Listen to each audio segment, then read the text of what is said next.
Hi, I'm Tanya May Jennings and I work for New York Water Environment Association, and today I'm going to show you how our wastewater operators across New York State treat the water that leaves our house, our schools, our malls, our works, and how they treat that and clean it from start to finish.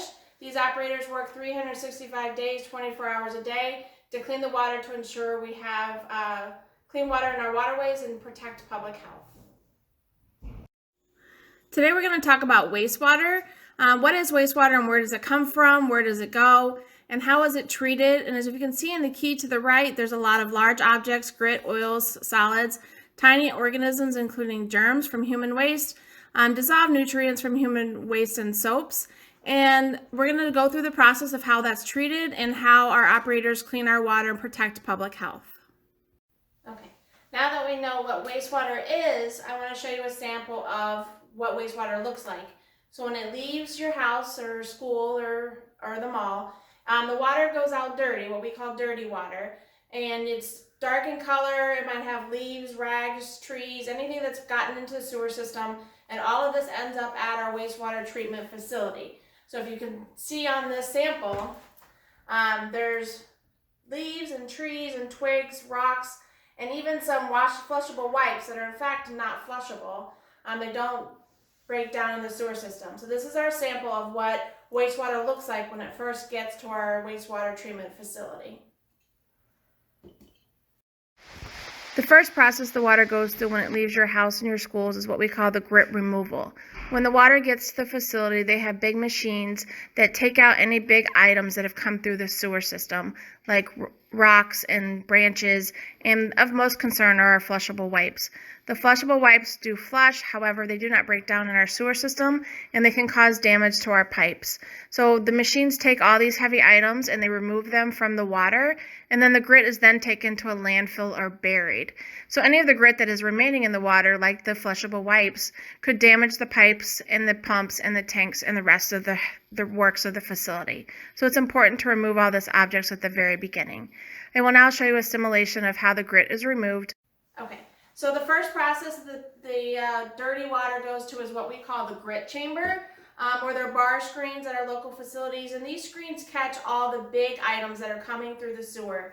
Again, like our flushable wipes, our twigs, our rags, and anything big. So I'm going to simulate that for you here. This is going to simulate our grit chamber. I'm just going to empty our dirty water into this jar so you can kind of see where it's going to catch the bigger items.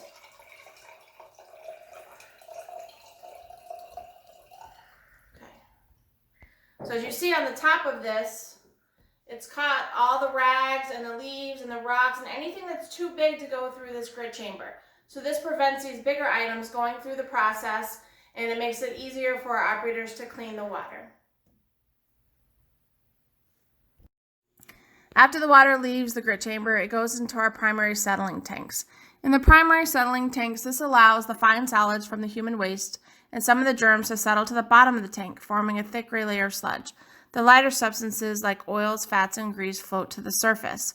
The oils, fats, and grease are then skimmed off with a skimmer arm, and the sludges at the bottom of the tank is pulled out and redistributed into the beginning of the tank to be retreated. We'll now show a process of what primary settling does. Okay, so our next process is called the primary settling tank. This process would actually be a longer process at the facility, so today I'm going to demonstrate a simpler version. So once it leaves the grit chamber, it goes into our primary settling tanks, and there is like a lever or things to help get any big items that maybe didn't get caught in our grit chamber. So it goes into there. What happens at this process is our heavier items, if there are any left, will sink to the bottom, and our lighter items like our oils and greases and fats will go to the top. So I don't know if you can kind of see there, but on the top of this, you'll see the oils on the top of this dirty water, and then the heavier stuff would settle. So to simulate what they would do, they would normally have an arm, or a skimmer arm we like to call it, go across the top of the water, and it would skim off all the fat. So I'm going to simulate that here today just by using my little skimmer arm. And we're just going to skim off all the grease and oils off the top of the water and try to get rid of that, because it doesn't, like oil and water. The oil settles to the top, and then the heavier stuff settles to the bottom. So now we've gotten rid of the oil and grease. The heavier stuff would sink to the bottom, and then that would be taken out and put back into the beginning of the process to be recycled.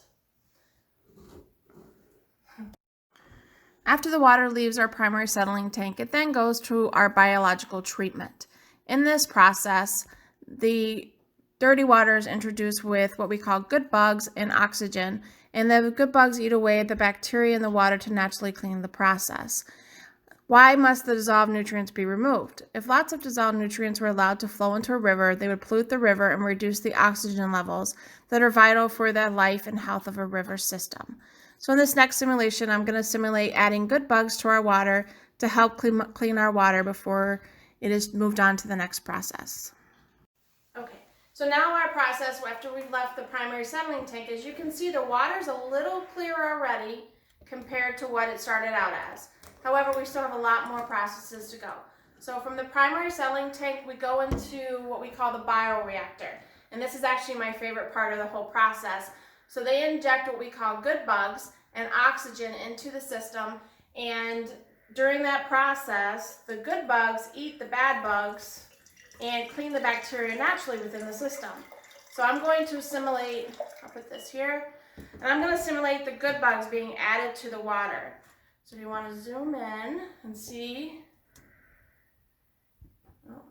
let's see.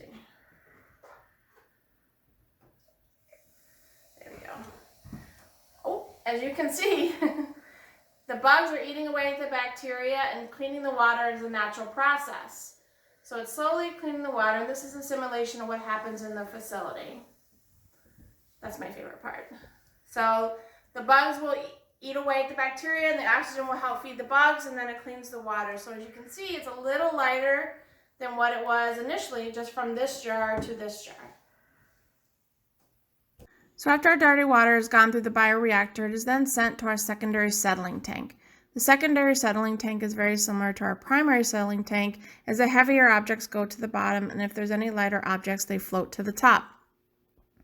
In large tanks, the water slows down, allowing the clumps of tiny organisms to sink to the bottom, forming a brown sludge layer. This leaves a clear layer of water on the top of the tanks.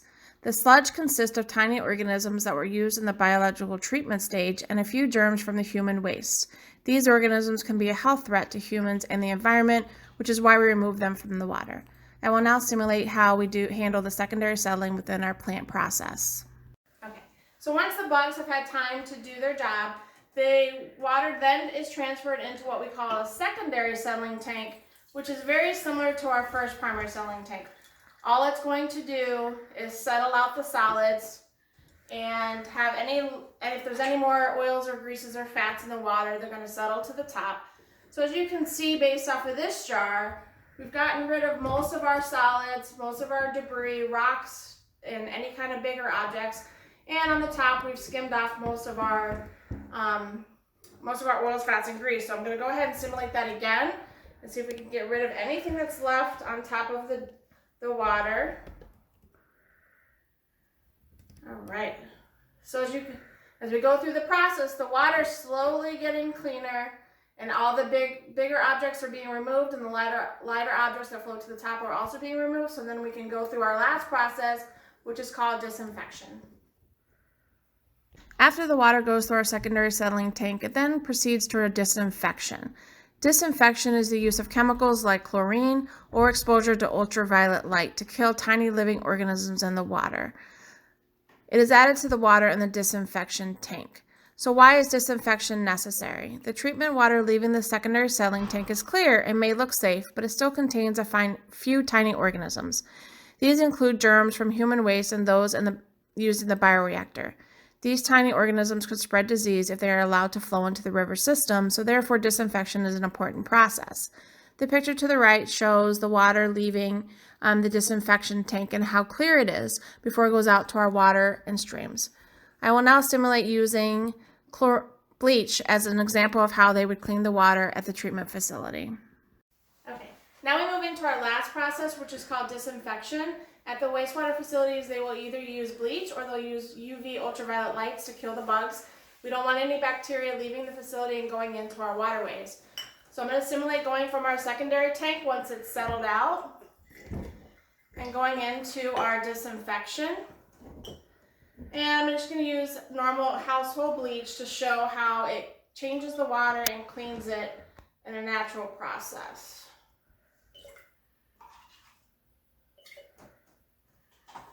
So as you can see, the water is no longer brown. I mean, in a facility, this would be crystal clear. This is just a simulation of what would happen.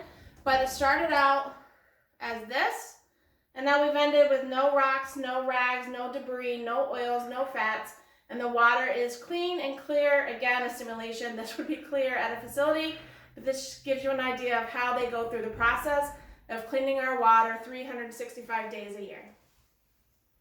And the final process after it leaves disinfection is called discharge. So when it leaves the facility, where does the water finally go? So after disinfection, the water is put into the rivers, lakes, and streams, in this way to return to the natural water cycle. So this process is very important to make sure we're keeping our water clean and promoting public health.